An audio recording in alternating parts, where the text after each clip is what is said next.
The ground moved first, then the dragon baby woke, and it screamed. I dropped my scanner and ran toward the sound, boots sinking into wet soil, my breath sharp in the cold air of a planet that was never meant to be mine. I had spent 6 months on this dead human colony, cataloging ruins for my people, and in all that time, nothing on this world had ever screamed like that. The creature was small, no bigger than a large dog, with folded wings still soft from youth, and scales the color of rust. Every night for the past 2 weeks, it had returned to the same spot in the old cemetery outside the colony wall, and curled itself over a single grave, refusing to move, refusing to eat, snapping at anything that came near. I had watched it from a distance, taking notes, telling myself it was simple animal behavior. Territorial instinct, nothing more. But now the earth beneath that grave was shifting, and the little dragon was standing over it with its wings spread wide, roaring at the sky like it was trying to hold the world together with sound alone. I slowed my pace and raised my hands, palms open, the way my trainers taught us to approach frightened wildlife. My name is Callum Bright, and I was not a soldier, I was a researcher. I had no weapon that could stop a grown version of this creature, and judging by the size of its claws, it would be enormous one day. But right now, it was terrified, and terrified things are dangerous in ways that strength alone cannot measure. "Easy," I said, though I knew it could not understand my language. "Easy now." The ground cracked again, a deep sound like something breathing under stone. The dragon baby did not run.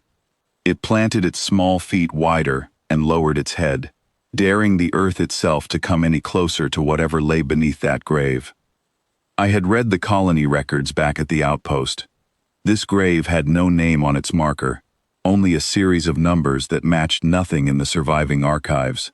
The humans who lived here had vanished during what my people called the Quiet War, a conflict so brief and so devastating that almost no records survived it. Most human colonies like this one had been found empty, their people gone without explanation, their machines silent, their fields overgrown.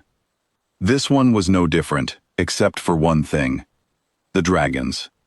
My people had assumed they were native wildlife, evolved on this world long before humans arrived. That was the official theory, the one written in every survey report I had read. But standing there, watching a creature guard an unmarked grave with more devotion than any wild animal should ever show, I began to doubt that theory completely. A sound came from underground, mechanical and low, like gears turning after a long sleep. The dragon baby's roar changed pitch, sharper now, more desperate. I stepped closer despite every warning in my training, because some part of me understood that this was not a threat. This was a birth, or a return. And the creature was not attacking the ground. It was trying to protect whatever was about to come out of it. "I am not here to hurt it," I said aloud, mostly to steady my own nerves. "Whatever it is." The grave marker split down the middle with a sound like a rifle shot, and I flinched back before catching myself.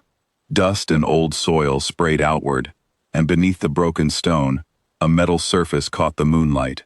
Not a coffin, a container, sealed and humming faintly with power that should have died out decades ago. The dragon baby stopped roaring. It pressed its small body against the metal surface, whimpering now instead of screaming, the way a child might lean against a door, waiting for someone to answer. I knelt beside it slowly, and this time, it did not snap at me. It only watched, its golden eyes reflecting the moonlight, as if it finally understood that I was not the danger it needed to fight. The container had a seam along its edge, faint lines of a language I recognized from old human records, letters and numbers arranged in careful rows.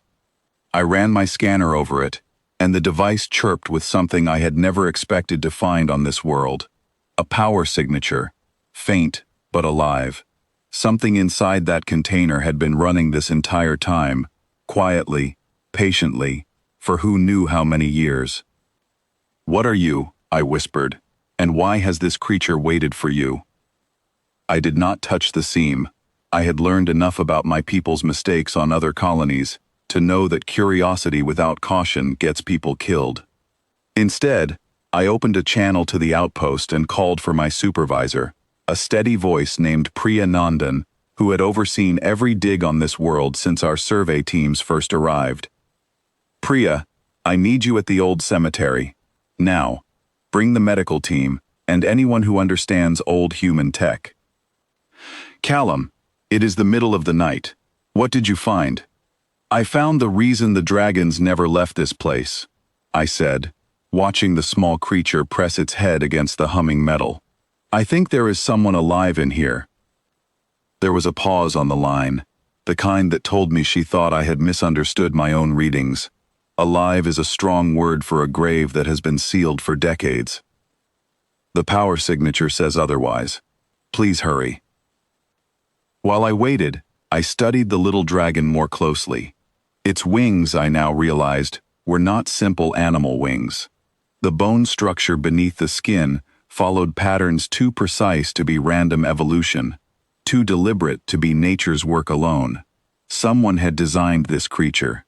Someone had built it for a purpose, and that purpose was standing right in front of me, guarding a grave that was never meant to hold a body. By the time Priya arrived with two others, the sky had begun to lighten at the edges, gray creeping into the black. She knelt beside the container, her scanner humming in agreement with mine, and her expression shifted from doubt to something closer to fear. This is not human technology from the era we cataloged, she said quietly. This is newer, or at least, it was built to last much longer than anything else we have found here. Can we open it safely? She looked at the dragon baby, still pressed against the metal, still watching us with those golden eyes that seemed far too intelligent for an animal. I think it already wants us to.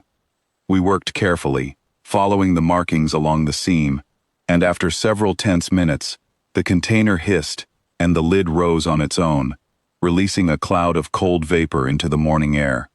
The dragon baby backed away just enough to let it open, but did not leave, its small body trembling with something that looked almost like hope. Inside, resting on a bed of pale fabric, was not a body. It was a sealed case, small enough to hold in two hands, connected to wires and tubes that fed into a device I did not recognize. And beside the case, folded neatly, was a single sheet of preserved paper, the kind humans once used before their technology advanced beyond it. Priya lifted the paper with careful hands and read it aloud, her voice steady, despite the tremor I could see in her fingers. To whoever finds this. My name was Nolan Ashby. I was a scientist here before the end came for us. We could not save our colony, but we could save something of what we built. Inside this case is the last surviving seed bank of this world, engineered to restart every crop we grew here, alongside a copy of everything we learned in our years on this planet. I could not carry it to safety myself, so I gave it a guardian instead. The dragons were not born on this world. We made them, gentle enough to raise from birth, loyal enough to protect what we could not. I ask only this: whoever you are, however long it has been, please let what we built continue. Let something of us remain. Nobody spoke for a long moment. The dragon baby moved forward and rested its head gently against the case, as if it understood every word we had just read, as if it had been waiting its entire short life for someone to finally open that grave and prove its vigil had not been wasted. I thought about everything my people believed about this world, about the humans who vanished without a trace, about the war that ended their story so quickly nobody had time to properly understand what they built before the end. And here, buried beneath a stone with no name, was a creature bred purely out of devotion, standing guard over a promise made by a man who never lived to see it kept. We should not move it without proper care, Priya said finally, her voice softer now. And we should not separate it from its guardian.